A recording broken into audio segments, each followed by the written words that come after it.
UKLO 1 year masters. No IELTS required up to 5 years visa. High visa success rate. Vinayaka Chavithi తర్వాత మనందరం చాలా చక్కగా చేసుకునే మరో ముఖ్యమైన పండుగ వాతావరణం నెలకొనేది వృషి పంచమి. అసలు ఎందుకు చేసుకోవాలి, దానివల్ల వచ్చే మేలు ఏమిటి, ఎవరెవరు చేసుకోవాలి, ఈ విషయాలన్నీ వివరించడానికి మనందరికీ సుపరిచితులు రామశర్మ గారు నాతో పాటు ఉన్నారు.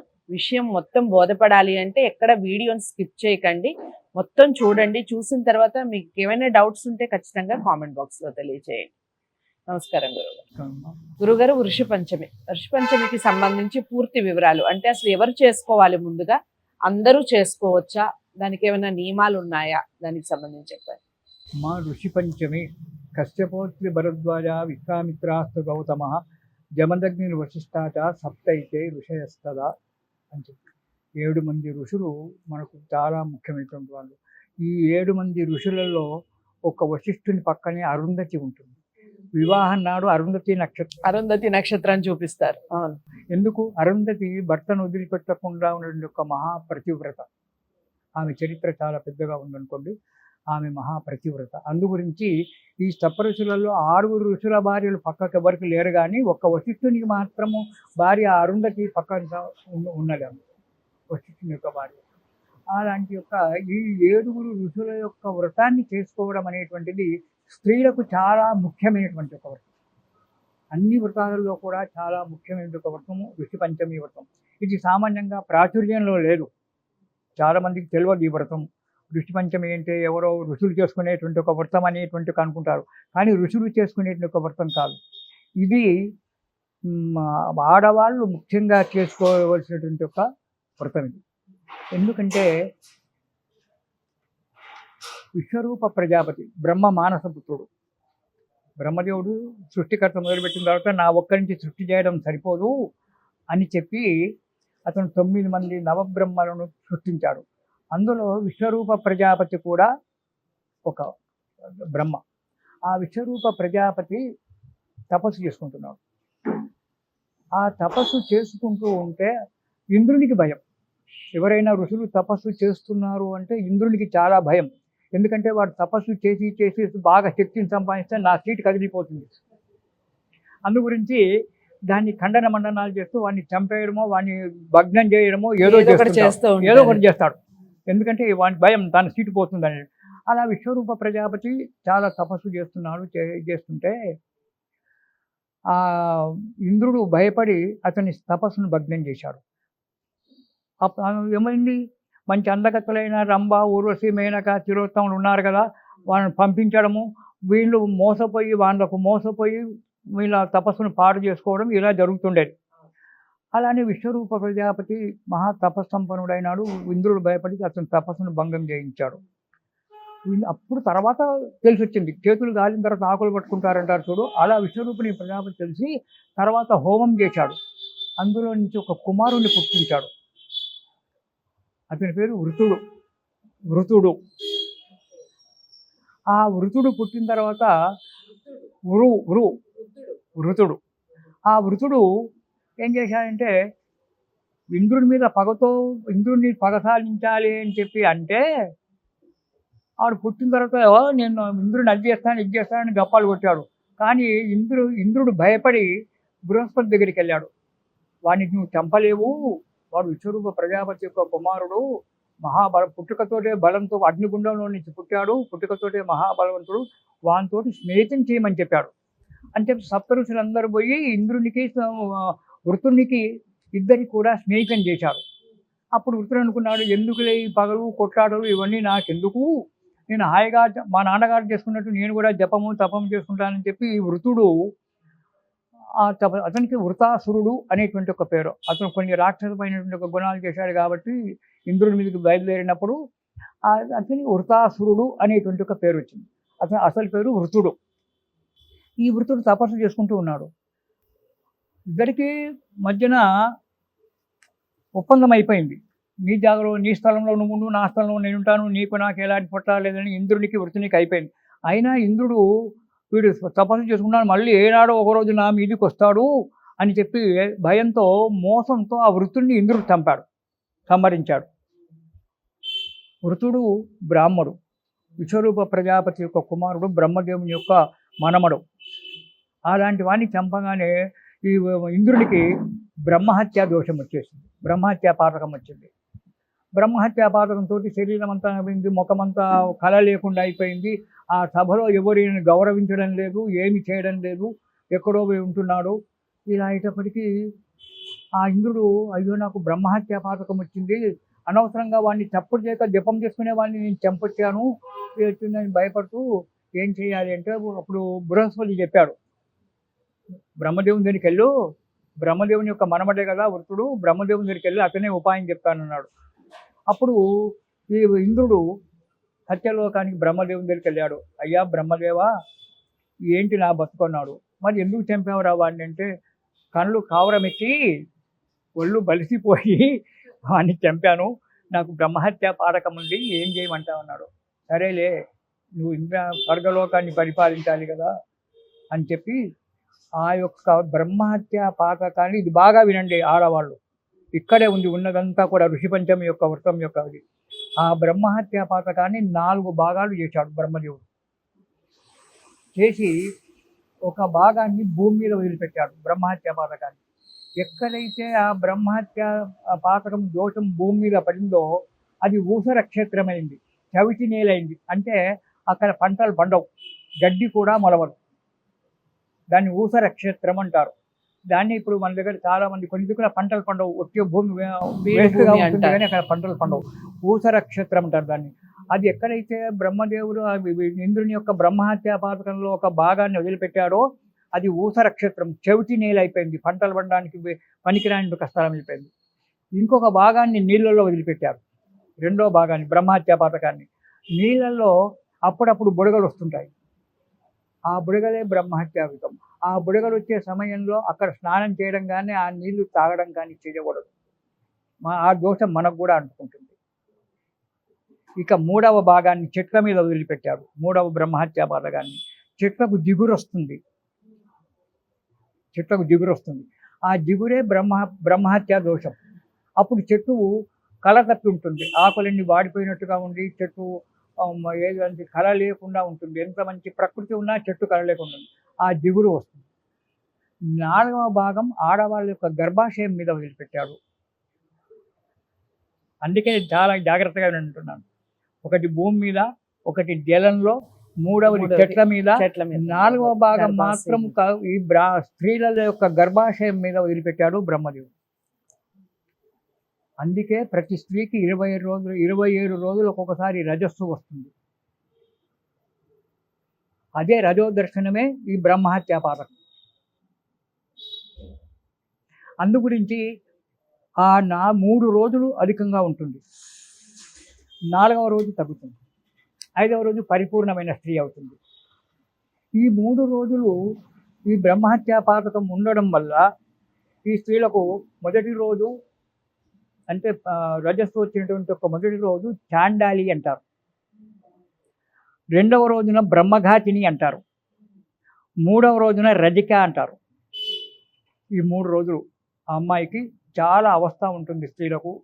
మీ స్త్రీలకు అందరికీ తెలుసు, నేను చెప్పాల్సిన అవసరం లేదు, నేను పురుషుడిని, నాకు తెలియదా బాధ.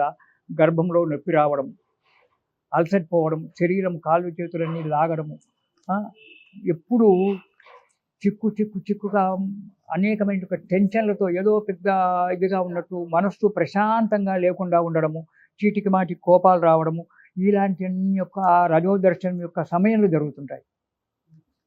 అందు గురించి ఈ 4వ భాగాన్ని ఎప్పుడైతే ఈ స్త్రీల యొక్క గర్భకోశం మీద వదిలిపెట్టాడో ఇది. ఇక ఈ 4 రోజుల ముందు బ్రహ్మహత్యా పాతకం ఉంది కాబట్టి ఈ బ్రహ్మహత్యా పాతకము అనేటువంటిది ఎలా మరి అంటే, ఈ 4 రోజులు స్త్రీకి సెలవు దినాలు, నెలలో 3 రోజులు సెలవు దినాలు. ఈ 3 రోజులు కూడా స్త్రీకి సంపూర్ణమైన స్వేచ్ఛ ఇవ్వాలి.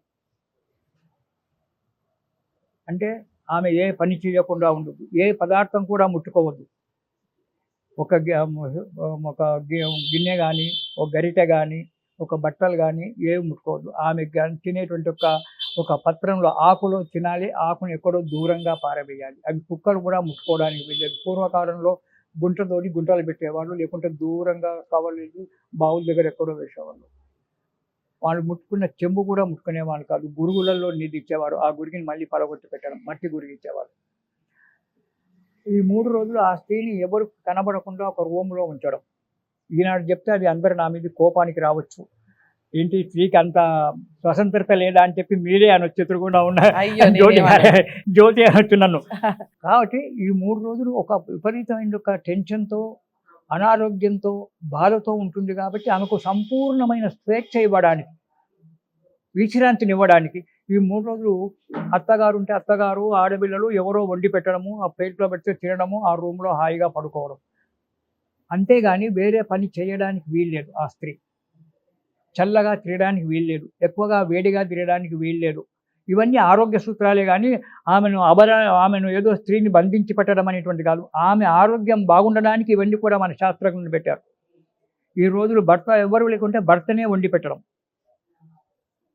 ఇలా 3 రోజులు ఆ బ్రహ్మహత్యా దోషం స్త్రీ యొక్క గర్భాశయం మీద ఉంటుంది. అయితే దాన్ని కొందరు ఇవన్నీ కూడా కొట్టిపారేసి తిరుగుతుంటారు. మొదటి రోజుగా రజస్సు కనబడగానే తలస్నానం చేసుకొని భర్తకు వండి పెట్టడము, పిల్లలకు వండి పెట్టడము, తాను తప్పదు, కొన్ని విషయాలు తప్పదు. ఉద్యోగాలు చేసుకోవడము, ఇవి చేసుకోవడం, అంతా తిరగడము, వీళ్ళని పట్టుకోవడం జరుగుతుంది. దీనివల్ల తను చెడిపోవడమే కాకుండా ఎదుటివాడిని కూడా చెడగొట్టడం అంటారు చూడు. ఆమెకు అనారోగ్యము, ఆమె ముట్టుకున్నటువంటి వ్యక్తులకు అనారోగ్యం.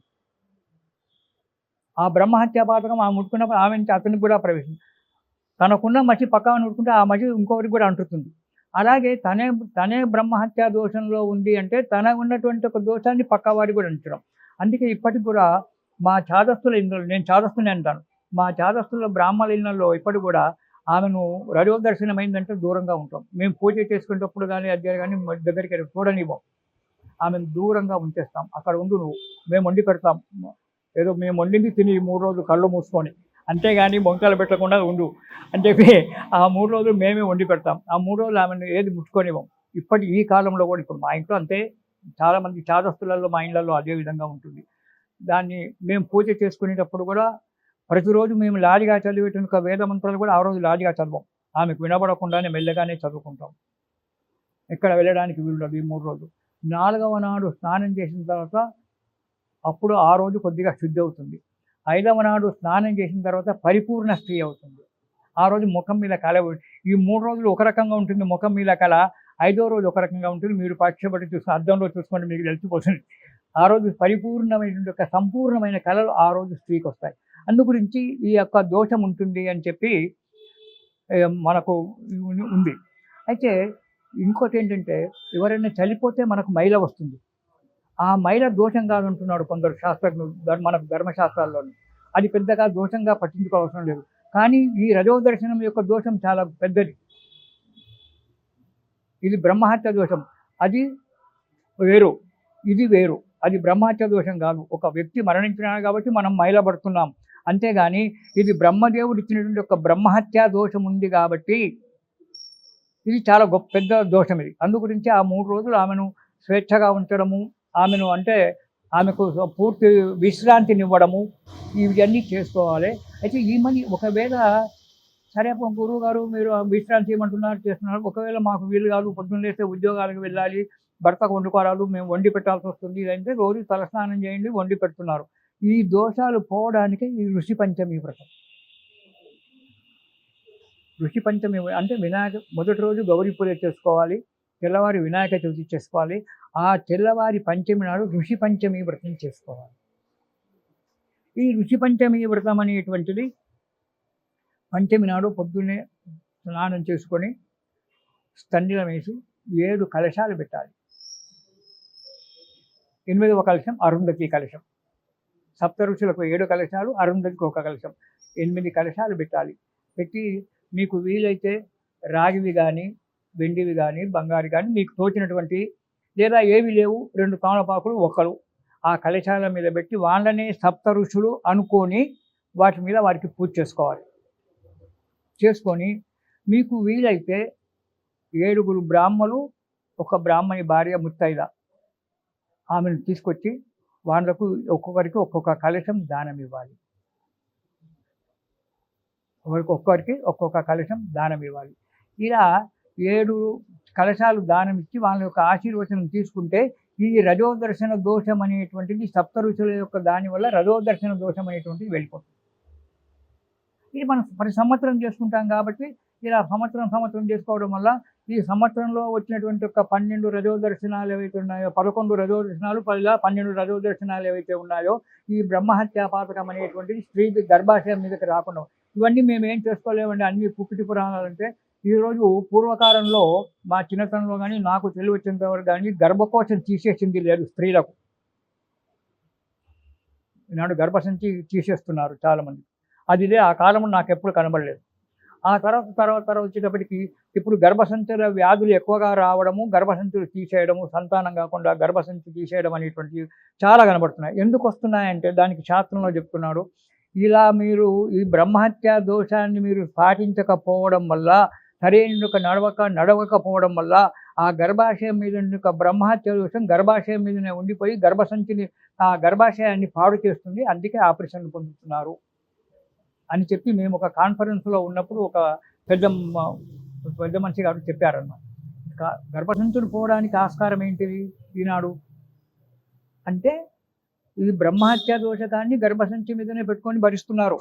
ఉదయం చేస్తున్నారు, ఆ రజోదర్శనం కాగానే స్నానం చేస్తున్నారు, అందరికి వండి పెడుతున్నారు, అన్నీ ముట్టుకుంటున్నారు, అన్నీ తిరుగుతున్నారు. దానికి ప్రాయశ్చిత్తం అనేటువంటిది చేసుకోవడం లేదు.